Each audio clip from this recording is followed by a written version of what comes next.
la sentencia. This evening we have two historians with us, Quisqueya Lora and April Mays, who will be sharing with us more about these historical events and their importance to us as Black diasporic communities. Before we start with Quisqueya, we wanted Cleaver to just give us, to ground us and provide some opening words. Antes de pasar a las historiadoras Quisqueya Lora y April Mays, le pedimos a Cleaver que comparta con nosotros unas palabras de apertura.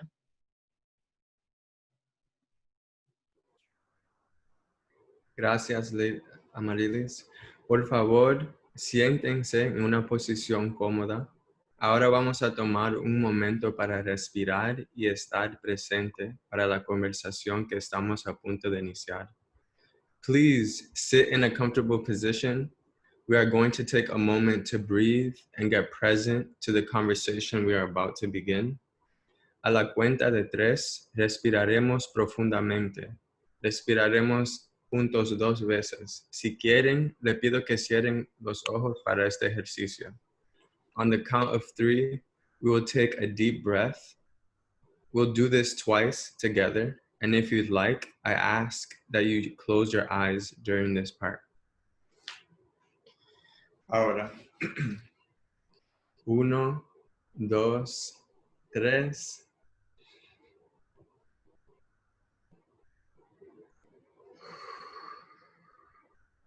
Una vez más. 1, 2, 3.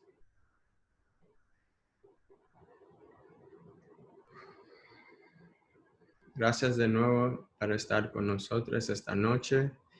Thank you again for being with us tonight. Le paso el micrófono a Lily. Gracias, Cleaver.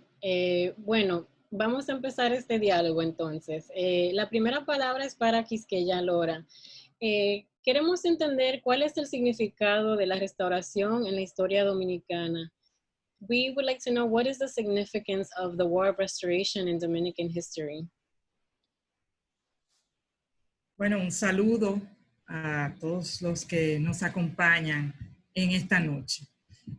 Sin duda alguna, la restauración es un momento determinante en la historia dominicana y de hecho muchos historiadores coinciden en que probablemente ese evento constituya la verdadera independencia nacional, que es una afirmación muy categórica, ¿no? Y de mucho peso.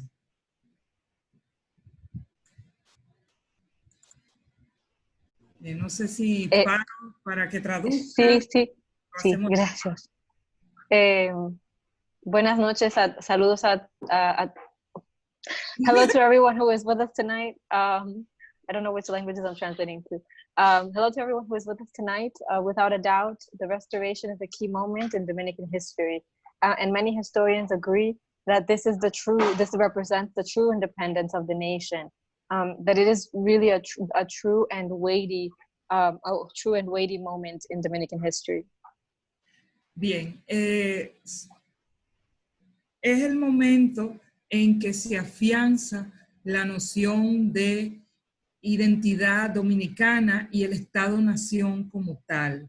Muchos sectores, en 1844, hubo un consenso con relación a la separación de Haití, pero no necesariamente había un consenso con relación a qué sería esa entidad que se estaba fundando en 1844.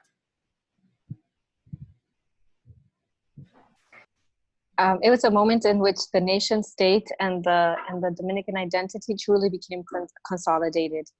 If you think about back to 1844, there was a consensus about separating from Haiti by those who led that process, but there wasn't a consensus about what exactly was being founded at the time. Uno de los enfoques que menos se hace con relación a la restauración es el peso que en ella tuvo el tema racial. Es decir, se habla mucho de la guerra restauradora en términos políticos en términos nacionalistas, de reafirmación de la República Dominicana como ente nacional, pero la historiografía no le ha dado todo el peso que debería a la importancia que tuvo el conflicto racial en ese evento. And one of the key focuses that remains to be explored of the restoration, the War of Restoration, was the weight of the racial issue. We see a lot of talk, a lot of discussion amongst historians about the war in terms of politics, the political identity, the national sovereignty that was being consolidated. But historiography still has not given the due weight, the due consideration of the importance of race in this moment. Entonces, esto es algo que no solo pasa con la restauración, sino con la historiografía dominicana en general. El conflicto racial ha sido minimizado, invisibilizado. Pasa con el tema de la esclavitud, pasa con el tema de la afrodescendencia. Pero hay que entender que este es un elemento clave para entender por qué los dominicanos rechazaron la anexión a España. This is something this is not only something that we have seen with the restoration. This is something that is common throughout Dominican historiography generally. Racial conflict has always been made invisible, whether we're talking about slavery or Afro-descendant identity in the contemporary period. But this is really key to understanding the racial conflict is key to understanding what occurred at the time of the restoration and for understanding what would come after. Bueno, quiero destacar un elemento. Fíjense que tradicionalmente se ha dicho que en República Dominicana la esclavitud fue una esclavitud benigna, patriarcal, que no tuvo no marcó esencialmente al pueblo dominicano y se tiende a comparar con Haití. Pero yo estoy en contra de esa visión y a todo lo largo del siglo XIX veo con claridad la importancia que tiene ese tema, esa lucha de los habitantes de la isla en general, pero de la parte española, contra la esclavitud y el miedo a un retorno a la esclavitud. I want to highlight one particular element.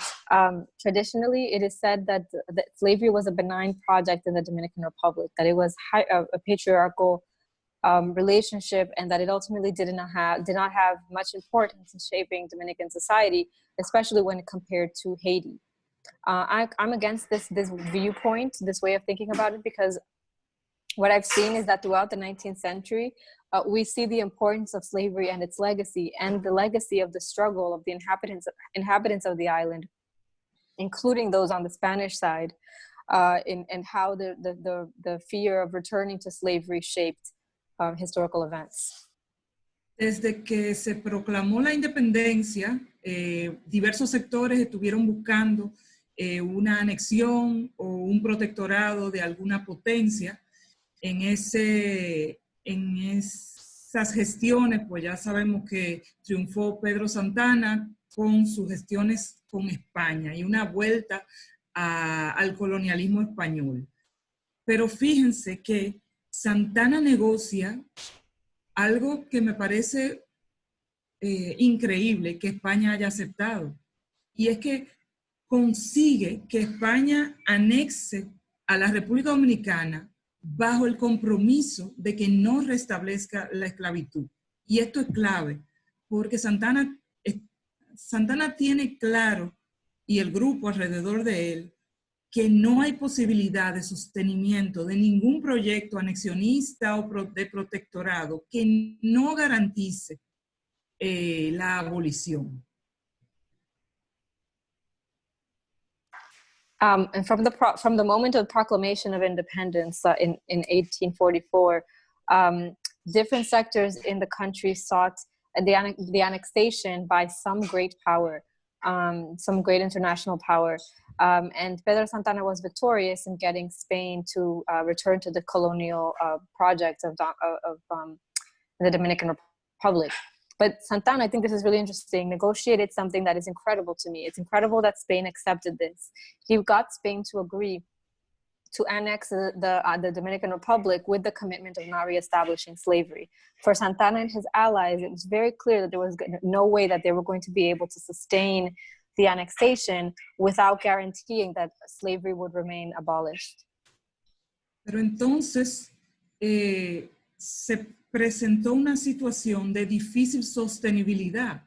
Hay que pensar que España controlaba Cuba, controlaba Puerto Rico y ambas islas tenían esclavitud.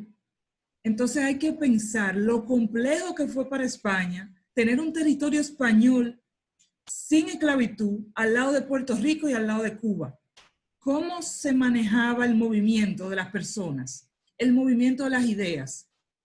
Los dominicanos de color tenían problemas para viajar a Cuba, para viajar a Puerto Rico y moverse libremente en una sociedad en la que había segregación, que había esclavitud y evidentemente no había gente de color que pudiera manejarse como libres que eran. But the situation became untenable. It was something that was going to be impossible for Spain to sustain. Consider that at the same time, Spain controlled Cuba and Puerto Rico, two other nearby islands that also maintained slavery. So think about how complex this was for Spain to have one island not having slavery and nearby islands having it. How do you maintain slavery on those other two islands while you have free people of color in the other island? What about the freedom of movement of people of African descent across these islands? How are you going to maintain this contradiction? This is something that became a challenge for Spain. Entonces, fue constante el rumor de la posibilidad de que España restableciera la esclavitud. Y ese es uno de los motores que va a impulsar un levantamiento dominicano contra la anexión, junto con, lógicamente, una serie de medidas que fueron restrictivas, que fueron violatorias. Hay una lógica colonial y una lógica racista de parte de los españoles que ocupan República Dominicana. Y eso va a generar unas tensiones que es lo que finalmente va a disparar la guerra restauradora. It was one of the things that was constant, that there was the rumor that Spain, due to these contradictions, there was a constant rumor that Spain would reestablish slavery. And this was one of the drivers that ended up leading to a Dominican uprising against annexation, especially when you saw the implementation of the annexation with the colonial and racist logics of those Spaniards that were governing the DR. And so this became one of the key catalysts of the war that would follow. Entonces, en 1863 se va a iniciar una rebelión que tiene unas características muy particulares y que le da ese valor especial que tiene la gesta de la restauración. Y es que es un movimiento que se da a todo lo largo y ancho de la República Dominicana. Mientras que en la independencia lo que hubo fue una serie de invasiones haitianas y una serie de batallas concretas y en específico. Entonces hay dos ejércitos que se enfrentan. La restauración se peleó en todo el territorio nacional y todos los ciudadanos tenían que posicionarse frente a la anexión. O tú estabas con los anexionistas o tú estabas con los restauradores. And so in 1863, a rebellion began, which had really a particular characteristic, and that was gave it the distinctive feature of the restoration, because it was a movement that happened throughout the Dominican Republic, throughout the national territory. in contrast to the independence in 1844, where it was really discrete battles that were being fought between two armies. The restoration was taking place all over the national territory, and it was something that all citizens had to position themselves on. It was something all of them had to engage on. Everyone had to declare themselves as being with the annexation or with the restoration. Entonces, en la historiografía, y de hecho en los libros de texto, cuando yo estudié en el colegio, si bien se reconocía positivamente la restauración, había un balance negativo. Se le ha achacado a la restauración que es responsable por el surgimiento de múltiples caudillos regionales que luego son los que siembran el caos en toda la república. El caos caudillista, ese que finalmente resolvió Trujillo. And so in Dominican historiography, when I was studying in school, for example, the restoration was seen as an important moment, but it was always framed negatively. It was seen as this moment that led to the emergence of regional caudillos, regional strongmen, which caused chaos throughout the island. And it was framed as though this is a chaos that only Trujillo eventually was able to end. Ok, yo no sé, Yanila, si lo tradujiste correctamente, después tú lo aclaras, que lo que yo decía era que hay un balance positivo de la restauración, pero las consecuencias fueron negativas. Yeah, that the restoration itself is seen as positive, but the consequences of it are seen as negative. Exacto. Ok, entonces, pero hay que ver la naturaleza del movimiento. Mientras que en el proceso de separación del 44 y de independencia nacional, es un proceso que reinstaura una élite que antes tuvo poder. Vuelve a estar en poder una élite que es mayoritariamente blanca, que es mayoritariamente, vamos a decir, rica, que tiene negocios, que tiene relaciones, que es capitaleña. Pero la restauración va a significar una explosión de un liderazgo que es mulato y negro y que es popular. Entonces, eso que la historiografía ve negativamente es una de las riquezas de la restauración, que empodera a una serie de sectores de carácter popular en los diferentes puntos de la República Dominicana y hasta cierto punto cuestiona el poder de Santo Domingo. And we have to understand the nature of this movement that followed the restoration.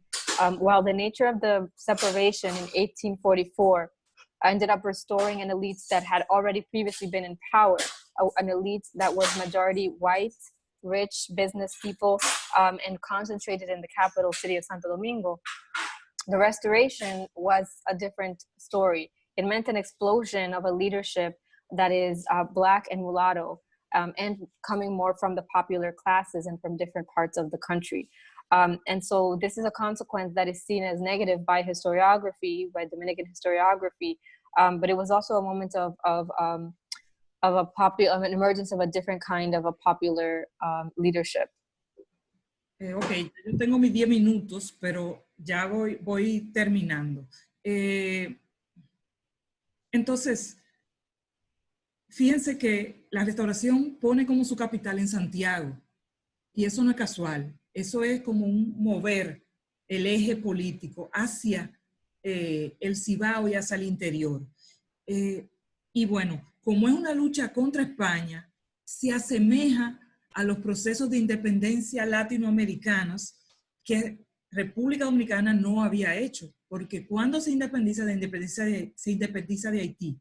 Y entonces hay todo un discurso anticolonial, hay un discurso que habla de libertad, que habla de derecho, como tienen miedo de la reesclavización, entonces hay una recuperación un poco de ese rechazo a la imposición blanca, hay una defensa del republicanismo porque España representa monarquía, entonces hay toda una serie de discursos progresistas que son muy importantes.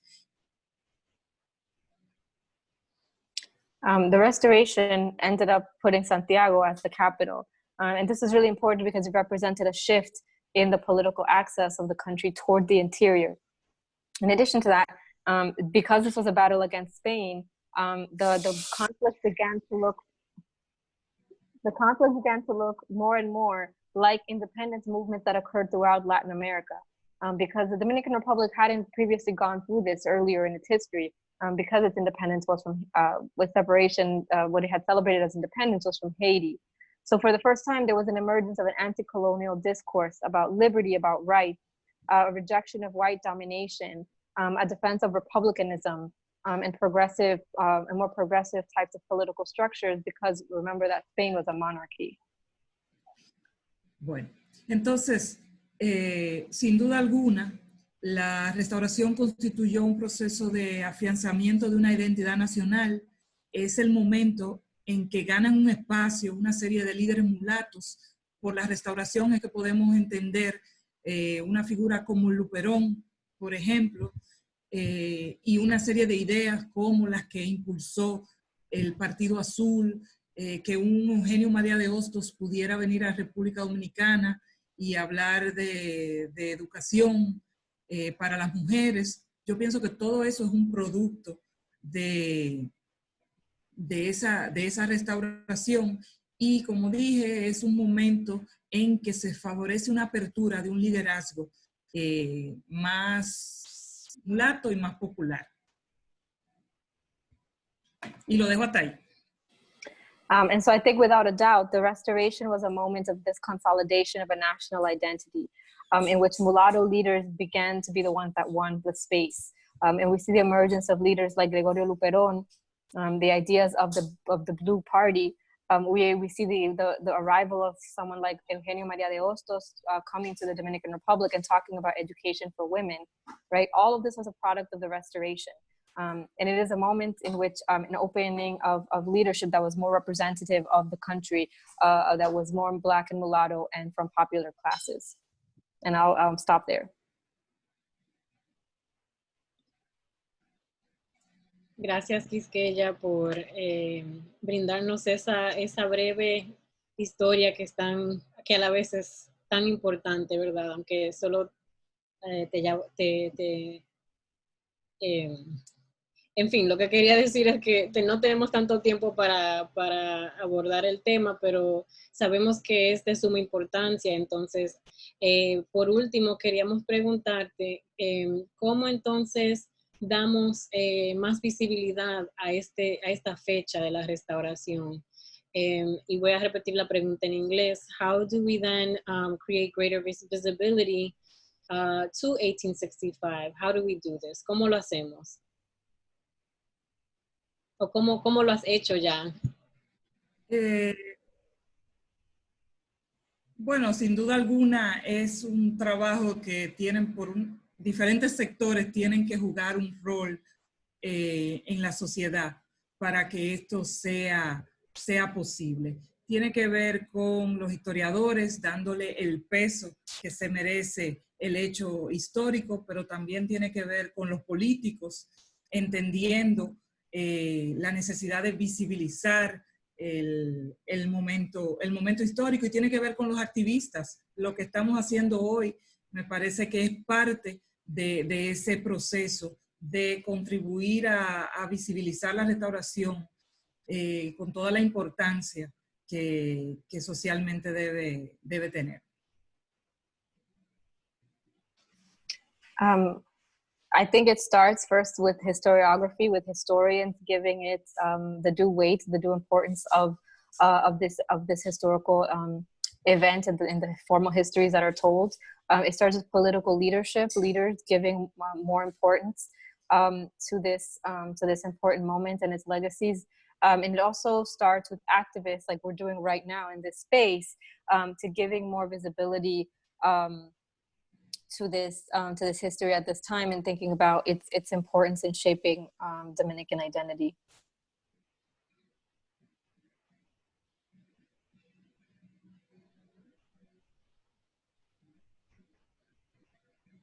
Queríamos pasar entonces ahora a hablar con April Mays, que también es historiadora, y preguntarle un poco sobre el rol de las mujeres.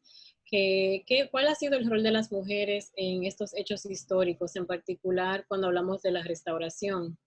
What has been the role of women? What role have they played in these historical events, specifically 1865?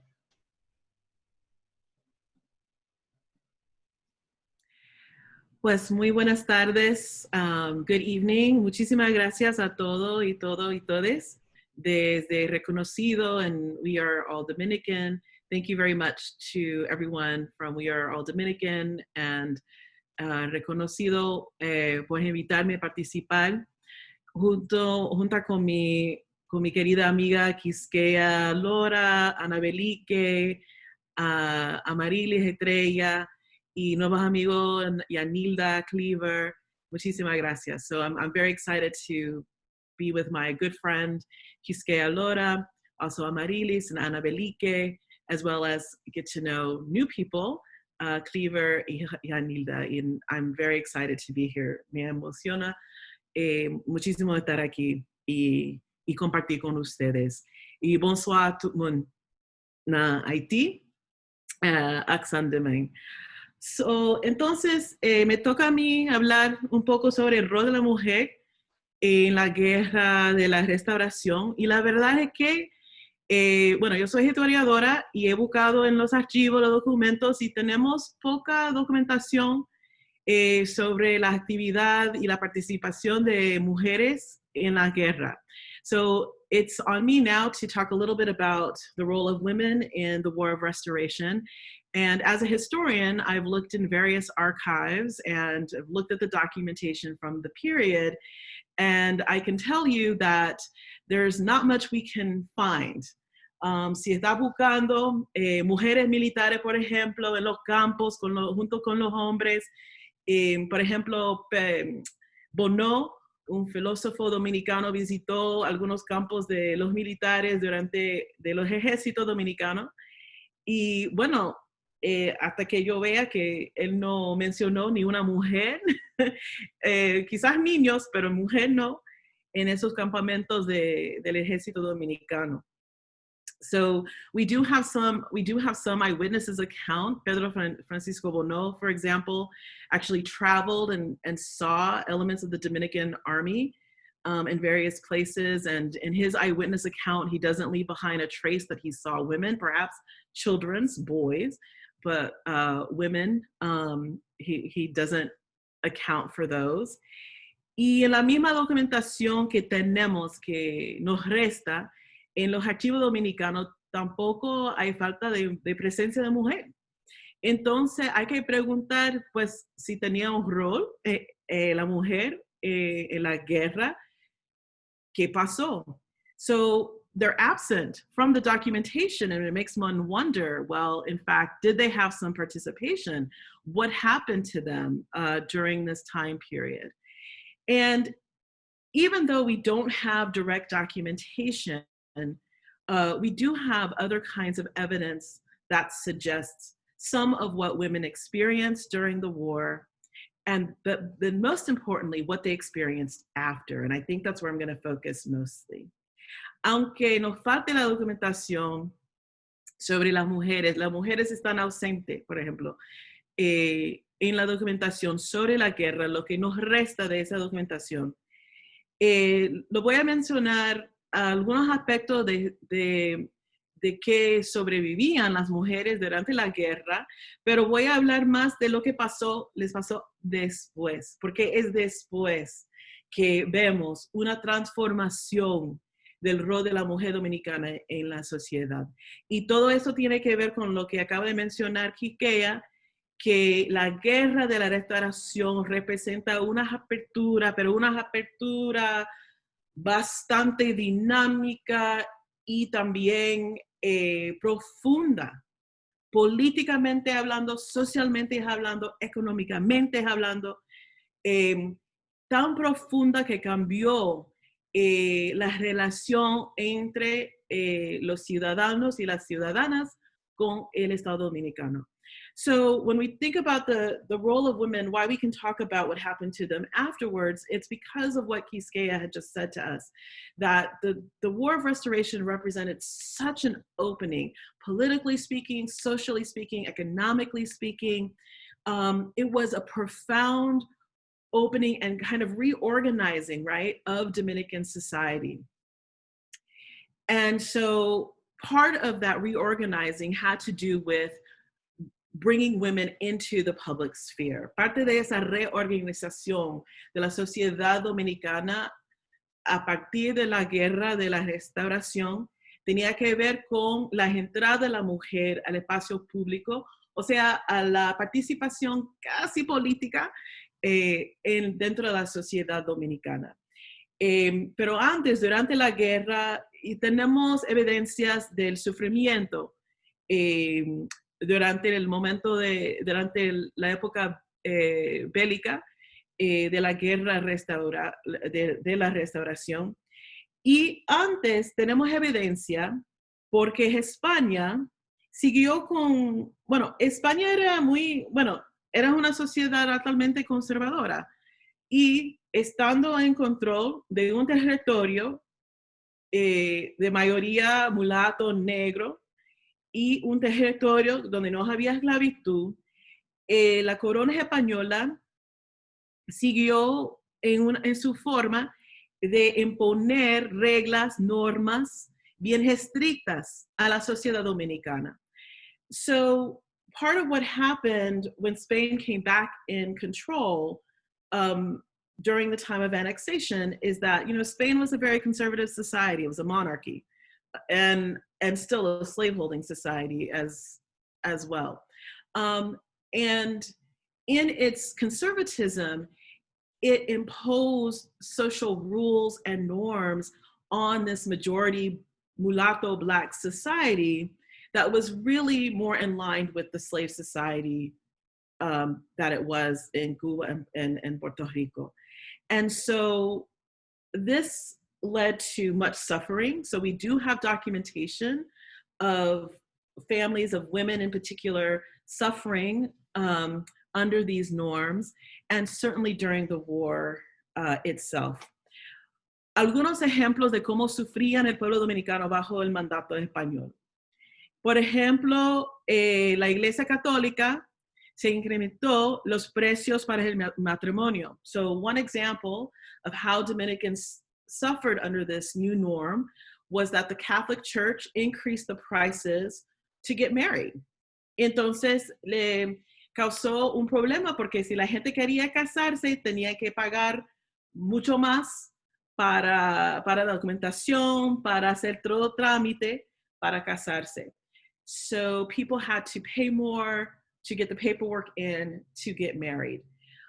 With Spain coming into power, we see also the arrival of Spanish families. And this is something we haven't really studied in the historiography, and that is the impact of these families coming from Cuba, Puerto Rico, to Santo Domingo, with their experience from these very strict slave societies and how it impacted interrelations on the ground. Lo que sí sabemos también es que bajo el mandato español, vinieron muchas familias españolas, o sea, del gobierno, ¿no? ¿Verdad? Y esas familias venían desde Cuba y Puerto Rico, pero también tenían esa experiencia de vivir en una sociedad esclavista y tenían sus normas, ¿verdad? Sus formas de ser, sus formas de portarse bajo dentro de este contexto. Y lo que no hemos estudiado, pero con el trabajo de Quisqueya ya tenemos alguna idea, pero lo que necesitamos estudiar más es cómo la mentalidad esclavista de esas familias españolas que vinieron a la República Dominicana, o sea, Santo Domingo, bajo el mandato español,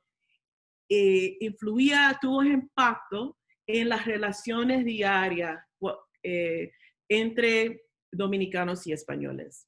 We don't know that much yet, but one thing we do know that the arrival of these Spanish families led to an increase in the size of some of our important cities of Santo Domingo, Santiago, Puerto Plata, for example.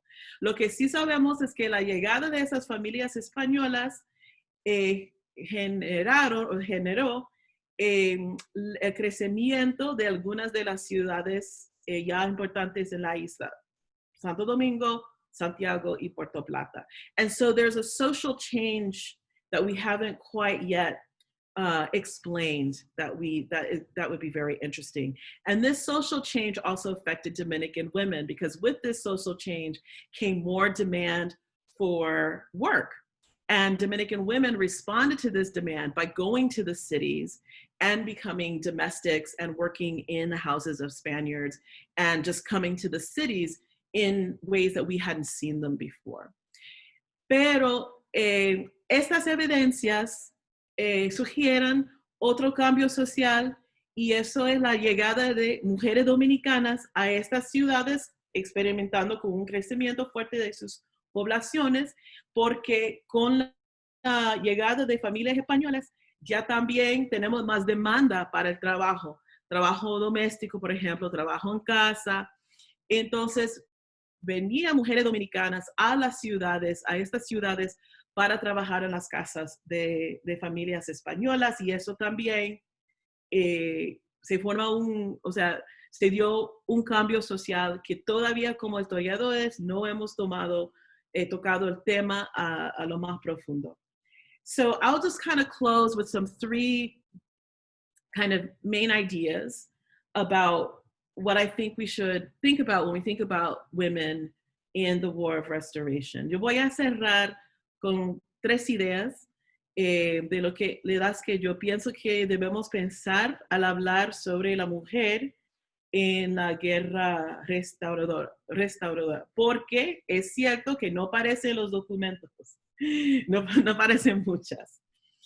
Pero hablar de la mujer, ¿cuáles mujeres estamos hablando? Hay que destacar, si estamos hablando de mujeres españolas, por ejemplo, estamos hablando de las mujeres campesinas, las mujeres urbanas, de la clase dominante, de trabajadoras. O sea, hay una variedad y una dinámica que tiene que ver con mujer. La categoría de mujer solamente captura un aspecto de su identidad, no captura todo.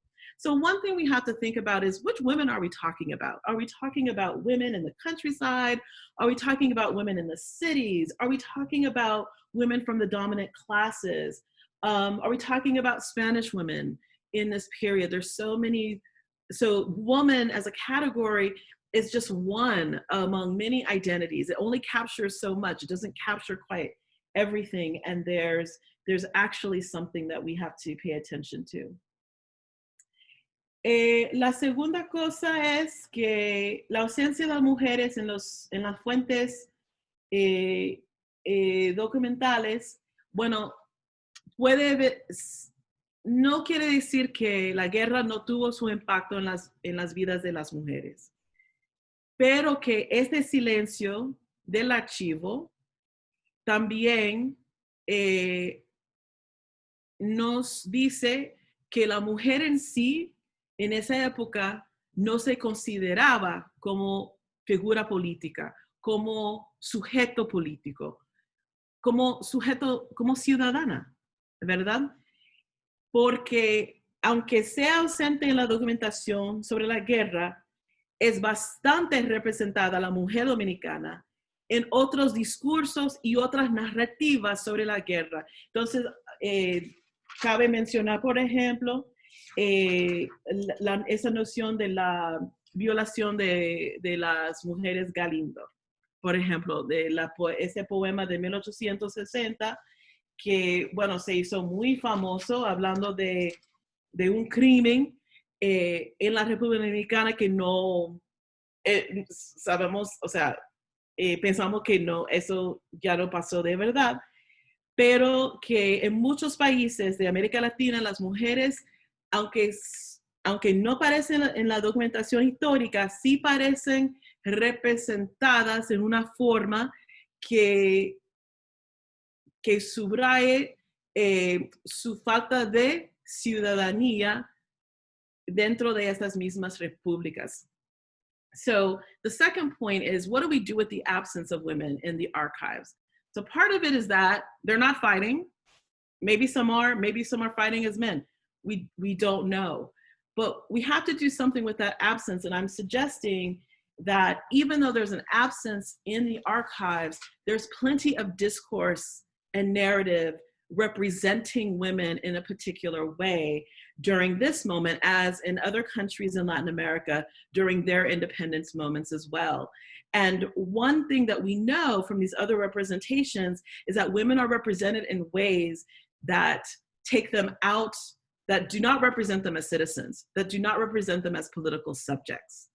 And so, so the representation of women at this time, and I mentioned the story of the Galindo sisters. This is a story that circulated from 1860 until the present, really, which is about a crime that occurred that we kind of don't think really happened, but this is a story, this is an idea that's circulating, and it represents women as victims of independence, as victims of popular change. And we have to take care to read that silence as representing something, because it does represent something. Y el tercer punto que yo voy a hacer para cerrar también es centrar a la mujer en la historia de la guerra de la restauración. También es una, no se implica un reto a la cronología de la misma guerra. O sea, cuando hablamos de la guerra o de la anexión española, comenzamos con 1861, terminamos con 1865, porque cuando la guerra termina, no hay guerra, entonces no voy a hablar sobre la restauración. Pero la historia de la mujer no termina en 65. De hecho, la participación, la integración de la mujer dominicana en las cuestiones nacionales, en el proyecto Estado-Nación, realmente se dio 10 años después, a partir de 1870, 75, con la llegada de Eugenio María de Hostos, el planteamiento, o sea, la edificación de las escuelas, la graduación de las primeras normalistas, ya para 1880, con la ocupación militar norteamericana y la organización de clubes, de organizaciones de mujeres, la emergencia del feminismo formal en los 30, de 1930 y pico, y con la democracia, después de Trujillato de 61 y luego después de Balaguer. O sea, centrar la historia de la mujer dentro de la historia dominicana es cambiar nuestra perspectiva de qué es la cronología. Que para mí la guerra no se ha terminado. Los legajos de la guerra todavía siguen en las luchas populares, en la lucha de la mujer dominicana, en la lucha para la justicia racial. O sea, que estamos todavía en una lucha que sí tiene sus comienzos en 63 o 61, pero sí, ya por 63, pero que sigue teniendo impacto en nuestra sociedad dominicana. So the third point, and I'll close with this, is that when we really consider the story of women in the story of the War of Restoration, we're really challenged to rethink chronology.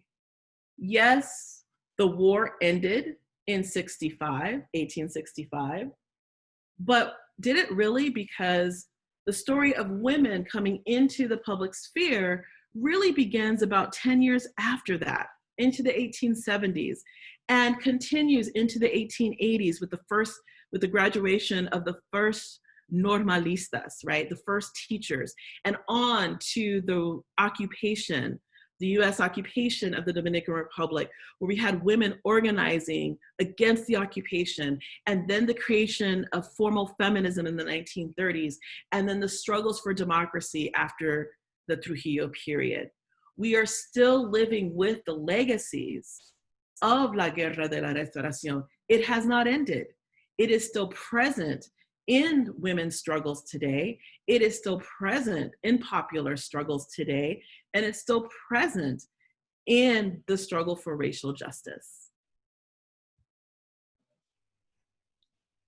Wow, I just learned so much. Acabo de aprender muchas cosas que no sabía. Mil gracias, April, por esa intervención. Thank you so much for sharing so much knowledge with us tonight.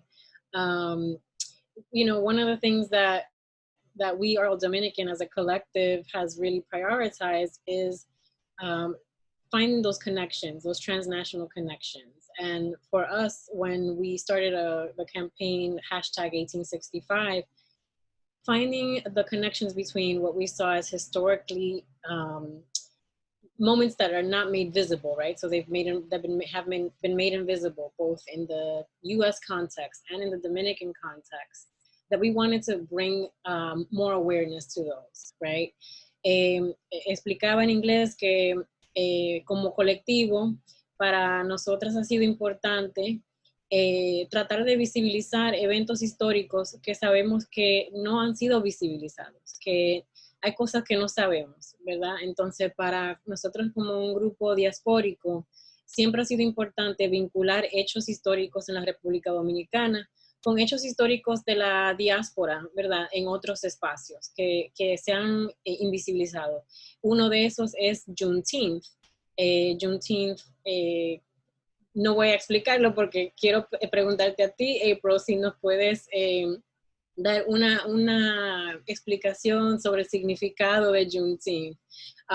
Just saying that one of those moments that we see specifically because it's happening in 1865 is Juneteenth, right? And so this is a moment that when we created the #1865, it was really important for us as a diaspora group to link these moments. What does Juneteenth mean in U.S. history, and how do we see these two moments as being made invisible by dominant historical narratives? Great question. So I think I'll run through Juneteenth in English first, and then I'll translate Spanish. Voy a hablar en inglés primero y luego voy a traducir a español. So Juneteenth is a celebration of June 19th, 1865, when Major General Gordon Granger arrived to Texas and formally announced the end of slavery. If you remember your U.S. history, Lincoln proclaimed the Emancipation Proclamation at the end of 1862, but that Emancipation Proclamation only took effect in January 1st, in fact, 1863. And it did free people, it did free enslaved people, but only those who were in Union-occupied territory and only those who had made it to Union lines. That is to say, they made it to the areas where the Union Army was fighting. And this very limited abolition was strategic, pragmatic, because in the Union, right, there were still slaveholding states. There were still lots of states with slavery. For example, Maryland, Missouri, Kansas, West Virginia. These states had stayed in the Union, but they retained slavery. And so what Lincoln sort of carved out this emancipation, limiting it to those territories under the command of the Union Army. Well, a lot of the battles of the Civil War, the US Civil War, were fought in the East. The heart of the Confederacy lay in the Carolinas. Actually, the capital was in Charleston. And in Virginia, and it was Lee's Army of Virginia that you had to fight. There was fighting in the Western Theater, but most of that focused on the Mississippi and gaining control of the Mississippi and ports in the Gulf. So Texas kind of hung out there because Texas was really far away, although Texas had a lot of people and a lot of enslaved people too. So it's not that people didn't know that there had been an Emancipation Proclamation. It's just that the white slave owners said it didn't apply to them because they weren't under the control of the Union Army. And white slaveholders in Texas used a lot of violence to keep enslaved people from running away out of Texas to get to Union lines so they could be free. So on June 19th, 1865, arrives this Major General to say, hey, it's really over. The Civil War is done. You are now free.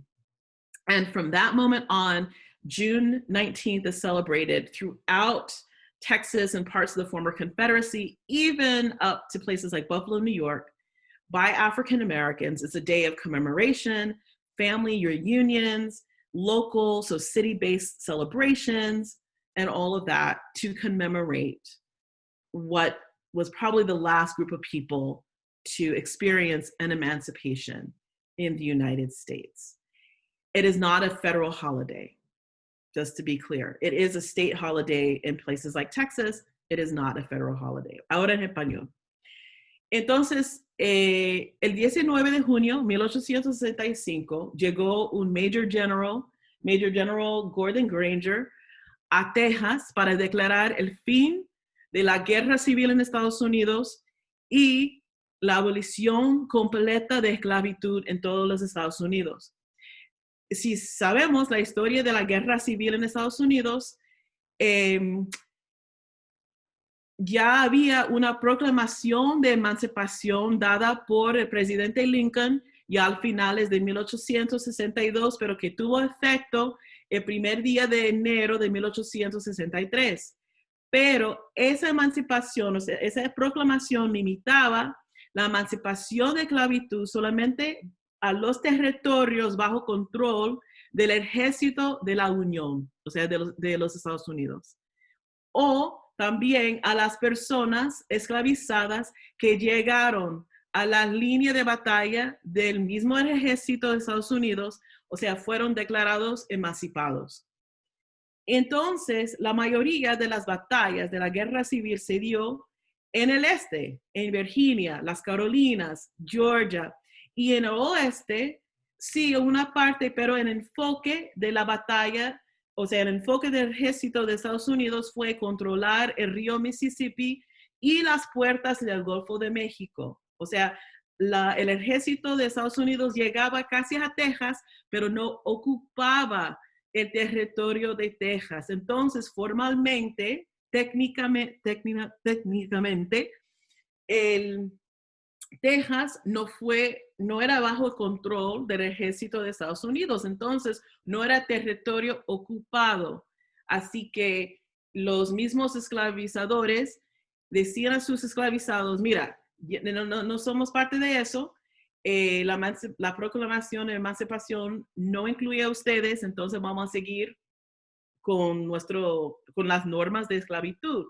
Además, los mismos esclavizadores utilizaban una violencia, pero una violencia fatal contra las personas que intentaban huir de Texas para llegar a donde el ejército de Estados Unidos para ser emancipados de la esclavitud.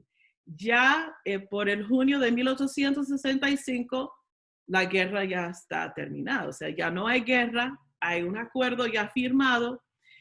Entonces llega este Major General a Texas para confirmar el fin de la guerra y también el fin de esclavitud. Y de allí, a partir de esa fecha, el 19 de junio se celebra en muchos pueblos, en muchos estados de la antes Confederación y también en ciudades como Buffalo, New York y otros lugares para conmemorar la esclavitud, el fin de la esclavitud, para hacer reuniones familiares y celebraciones municipales conmemorando la esclavitud. Juneteenth no es día feriado a nivel federal, sino que a nivel estatal, por ejemplo, en Texas y ahora en New York, es un día feriado, pero no es un día feriado a nivel federal, o sea, que todos los estados se celebran. Entonces, hay mucha mitología que tiene que ver con Juneteenth, pero eso es lo básico de Juneteenth. Y lo que me encanta sobre Juneteenth es que es una celebración íntima dentro de familia, dentro de comunidad, que conmemora no solamente esclavitud como una cosa abstracta, una cosa así fuera de sí, pero como la historia y la memoria de los antepasados de la familia. Se constituye un discurso no hegemónico contra la hegemonía de la historia como se da en las escuelas. What I love about Juneteenth, and part of the reason why I really don't look forward to it becoming a national holiday if it does, is because it's so intimate. It's really about family. It's about commemorating ancestors. It's about celebrating at the local level, at the most intimate levels, not only slavery as an abstract event of history, but as memory, as a lived experience that continues, right, as a story among families. And in that way, it's counter-hegemonic from Go, right? It counters the kind of discourses and histories that we're usually taught. It's such a beautiful commemoration.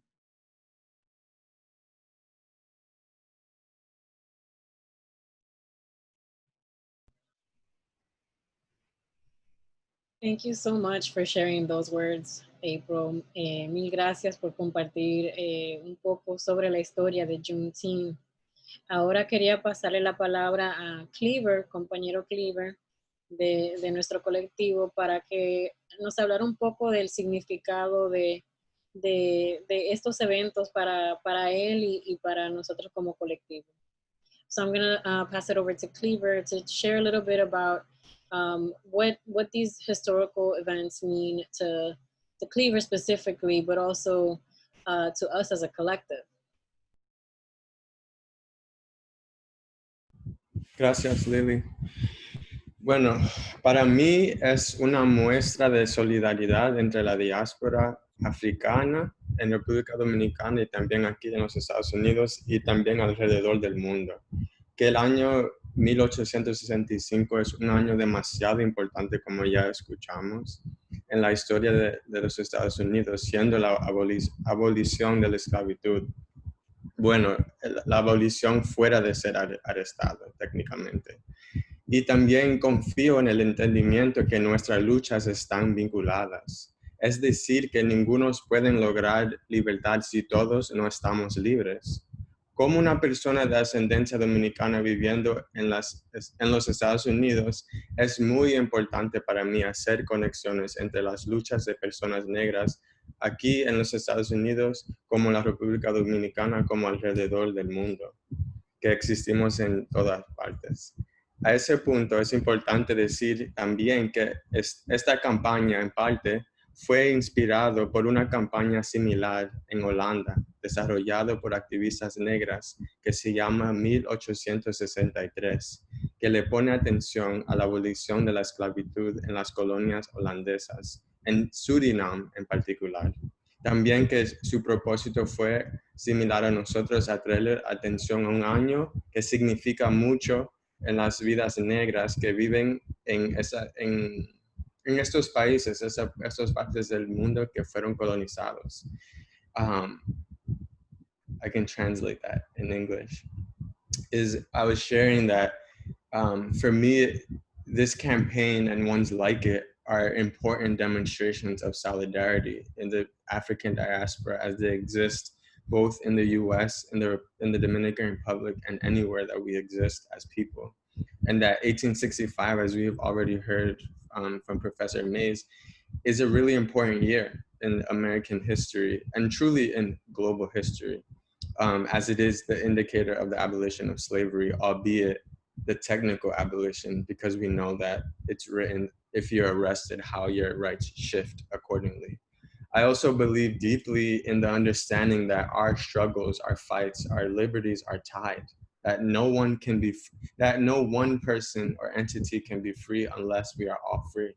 And as someone of Dominican descent living in the US, from the US, it's really important for me to make these connections of struggle that exists between the US and the Dominican Republic and anywhere that we exist as Black folks. And to that point, it's important to also say that our campaign is partly inspired by one that already was existing in the Netherlands, in Amsterdam, that was started by a similar small group of activists there. And their campaign is called 1863, to very similarly signal the end of abolition in the Dutch colonies, and particularly in the end of slavery in Suriname. That again, it's another way to be in conversation with other people in the African diaspora. So truly, the campaign is more about starting or being in conversations and asking questions than to necessarily give answers and to end them. Gracias. Gracias, Cleaver. Realmente ha sido un conversatorio, a discussion that has been enlightening, que hemos aprendido muchísimo hoy. Y le quiero agradecer a April, la Quisqueya, y a todas las personas que estuvieron con nosotras y nosotros y nosotres esta noche por asistir. Y queremos pasar ahora a la palabra a Stephanie, que ha estado leyendo sus comentarios en las redes para ver qué preguntas hay y ver si April nos puede responder algunas de ellas. So, I forgot to say that last part in English, but basically we're passing over to Stephanie, who is going to help us read through your comments on YouTube tonight and see which ones April Mays might be able to help us answer.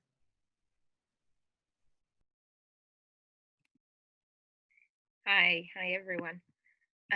So tenemos unas cuantas preguntas aquí en el chat y unas de ellas que ha expresado April que vamos a tomar. Some of the questions that we're going to be taking is one on cómo era la convivencia de esos españoles que traía con los dominicanos. Y la segunda pregunta es una solicitud que toquen el tema de Jeffrey y Gregorio Luperón. Y no sé si April, no quieres, if you would like to share a little on that. Sí, muchísimas gracias. Y muchísimas gracias, Cleaver, por tus palabras. So thank you for your questions. So, okay. Bueno, en cuanto a la convivencia entre españoles y dominicanos, eso fue todo un conflicto, unas tensiones, porque acuérdense que los españoles se pensaban que eran, o sea, blancos, y viniendo a República Dominicana, hay un cuento, si me acuerdo la fuente, ¿dónde era eso? Yo pienso en un libro de un general español. El momento que el tipo vino a Santo Domingo, y viendo a su alrededor, y dice en su libro, pero Dios mío, ¿dónde están los blancos? So there's one story I found in the archive with a Spanish general, who writes in his book about his experience being a general in Santo Domingo. The guy gets to Santo Domingo and he looks around. He's like, where are the white people? Porque incluso los mismos blancos dominicanos, los españoles no los consideraban blancos. So the same Dominicans who themselves saw themselves as white, Spaniards did not see them as white. So from there, convivencia quizás, no voy a decir que no hubo convivencia, pero hubo también muchas sorpresas entre los españoles y los dominicanos, porque los españoles esperaban ver una sociedad de más blanco, porque acuérdense que muchos de ellos vinieron desde Cuba y Puerto Rico, y hay otra dinámica de población en estas islas que no se daba en Santo Domingo. O sea, la dinámica social es completamente diferente a lo de Puerto Rico y la de Cuba. O sea, es diferente. So when Spanish officials came, remember, they were coming from Cuba and Puerto Rico, and there's a different kind of social dynamic demographic going on. And they really expected to find more white Dominicans, and they didn't. And then from there, the Spaniards began to impose different rules. So they said that Dominicans of color could not carry certain kinds of weapons, that Dominicans of color could not serve in various positions in the militia, that, and then, you know, the rules around church, right? The marriage, they started to go after the cofradías, and they started to question the Masons. So they began to impose like a black code. And that's part of the reason why Dominicans rebelled. Entonces, los españoles comenzaron a imponer un código negro, básicamente, a los dominicanos. Por ejemplo, negaban al dominicano servir en las milicias a un cierto nivel, pienso que después de cabo, no sé. También decían que ni mulatos ni negros podían traer armas específicas, desarmaban, o sea, intentaron desarmar, no, nunca logró eso. La población también excluía personas de color desde oficios públicos de autoridad.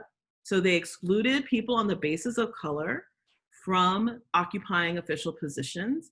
So, entonces, querían cambiar la dinámica social, y eso fue parte, o sea, la mayor parte de la razón de por qué los dominicanos rechazaron la anexión. And this is the main reason why Dominicans rejected the annexation, because of the racism of colonial officials.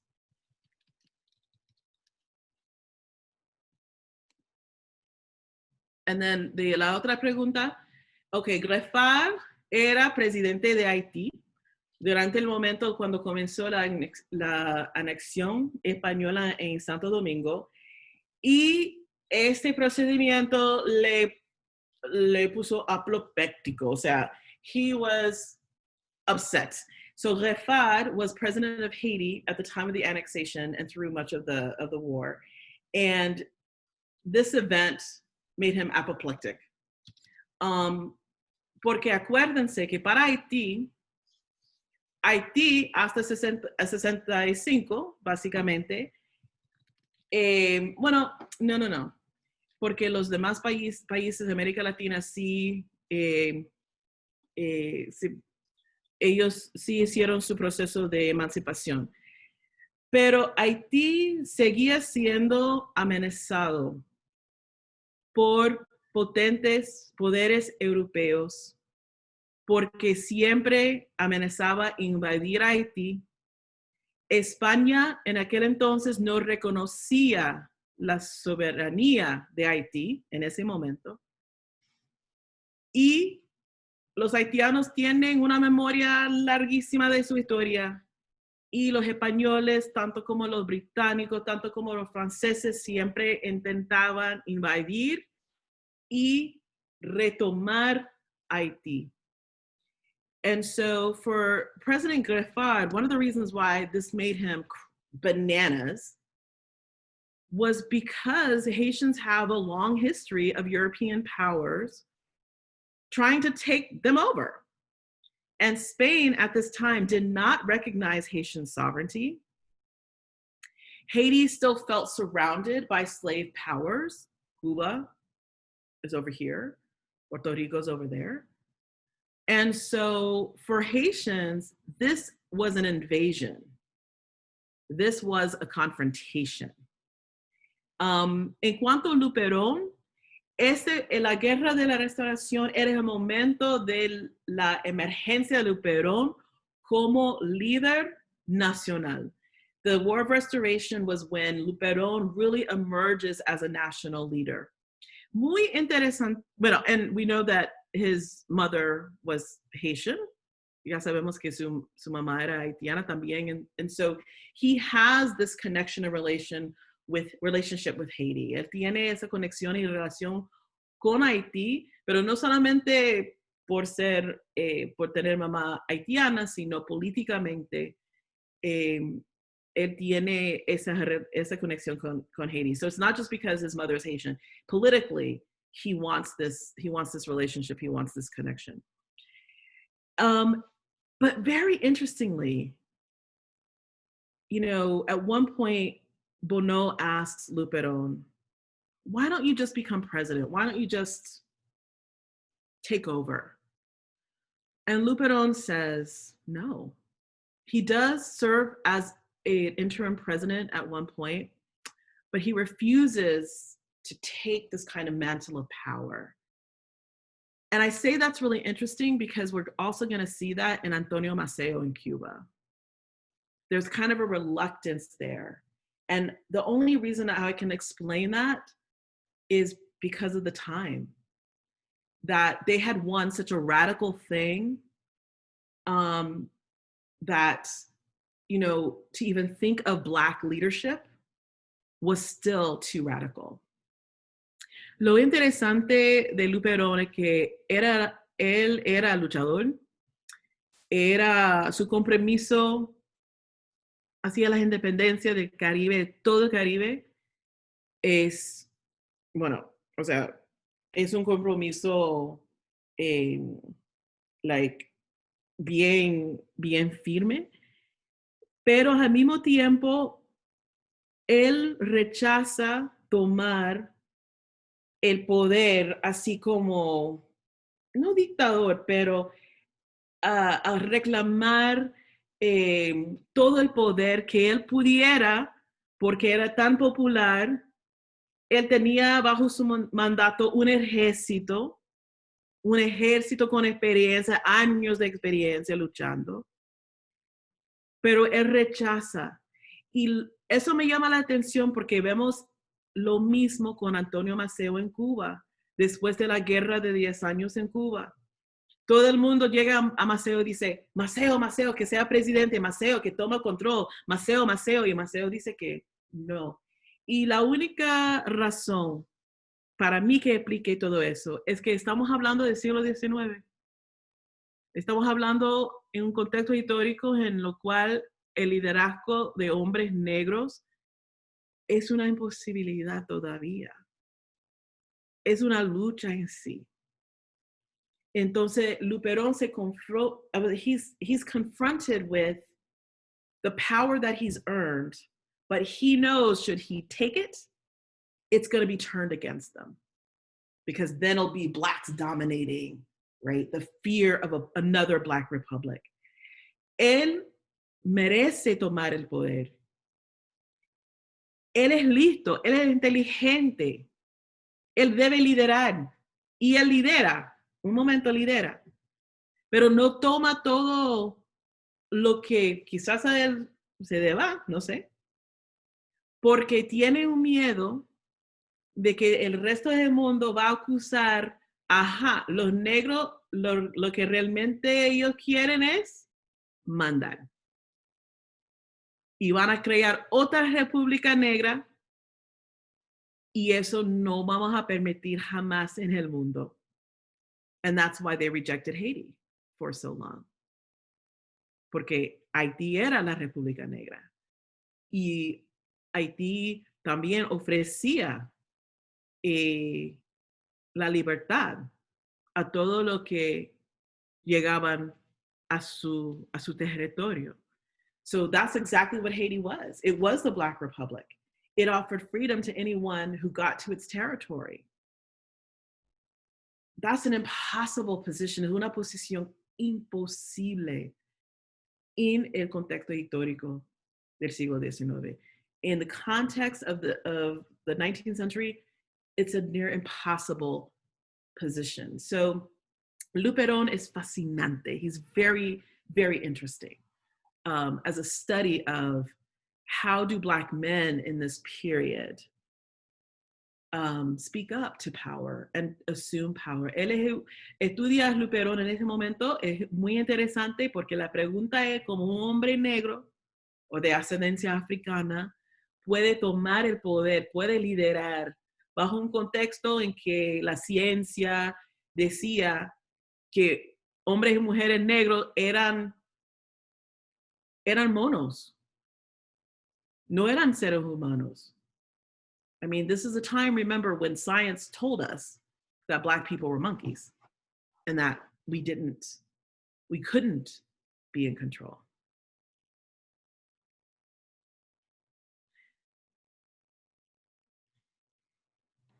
Muchísimas gracias, querida April. Estamos emocionadísimos en el chat, los comentarios, las felicitaciones. Esto ha sido más que excelente. Creo que hemos tenido una clase de historia de lujo esta noche. Así que estoy muy contenta y todos nuestros seguidores, que de hecho, déjenme decirle, tuvimos muchas dificultades con la plataforma, nos mudamos de plataforma y aún así tenemos un público muy fiel. Es decir, que estos temas tienen interés y hay muchas personas que tienen interés en conocer más, profundizar más, conocer más de estos elementos de la historia que nosotros desconocemos. Nosotros desde este lado de la isla, como dominicanos, como quisqueyanos, y ustedes también, me imagino que igual desde la diáspora, los que nos están mirando desde la diáspora. Este diálogo ha sido excelente y muchísimas gracias a ti y a Quisqueya, que tuvo que retirarse un poquito antes y por eso no la tenemos acá en este espacio final. Quiero agradecer a todos los que nos han apoyado, una vez más a ti, a Quisqueya y a todo el colectivo de We Are Dominican, a todos los seguidores que tenemos desde el Facebook y desde YouTube ahora, que nos están acompañando. Espero que, lamentablemente, tenemos que dejarlo hasta aquí, no podemos seguir más porque ya el tiempo se nos ha excedido y ojalá podamos tenerte en otra ocasión para seguir profundizando de estas temáticas tan importantes, tan vitales para nosotros como negros, como quisqueyanos, como personas que estamos en una lucha antirracista, y visibilizar también todas esas realidades que se dan desde nosotros, que se desconoce y que muchas veces no nos permite sentir el orgullo que deberíamos tener como quisqueyanos, como negros que somos. Así que muchísimas gracias a todos y bueno, dejo la palabra última para Amarilis, que va a despedirse del público anglófono. Muchísimas gracias. Bueno, no va a ser una traducción porque lo que dijo Ana no lo voy a poder repetir todo, pero this was amazing. I want to echo what Ana has just said. It's been brilliant. It really has felt like a luxury to listen to two amazing women historians, April Mays, Quisqueya Lora, speak with us tonight. There were so many things that even just us in the chat, we were like, wow, I didn't know this, I didn't know that. We think that you two need to have your own history series, April and Quisqueya, where you tell us all about the historical events that have been made invisible to us, right? And just echoing what Ana said, that as Quisqueyanos, Quisqueyanas, as Black people, right, as people who often don't know their history, that these conversations are so important that we have them. And there's so much that we need to be feeling proud of, right, as a people, right, as Black folk. So, I just want to say thank you from the bottom of my heart. We're all Dominican is super thankful. Reconocido is super thankful. Despite all the technical difficulties we had tonight, we still had a viewing of more than 30 people, I think, on YouTube. And, this will be available afterwards as well. And Saudi Garcia couldn't be with us tonight because of these technical difficulties and timing, but we hope to have Saudi also come back in the future. And April and Quisqueya, please do come back because we want to learn more. Y ahora, para despedirme del público, thank you very much, everyone who's watched tonight and who will watch in the future. We look forward to more diaspora dialogues, conversatorios diaspóricos with you all. Good night.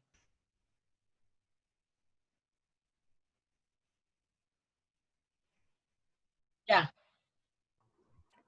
Wow. Merci un peu, merci un peu. Ha sido genial, mira, creo que todas las dificultades y todo lo que, esto ha sido muy bueno. April, eres una estrella, gracias. Oh, no, gracias a ustedes, es un honor realmente. Gracias, Gloshanda. Yes, Gloshanda. Gloshanda, thank you so much. No, gracias a ustedes. Wow, una bendición aprender de mi historia también. Wow. Yeah.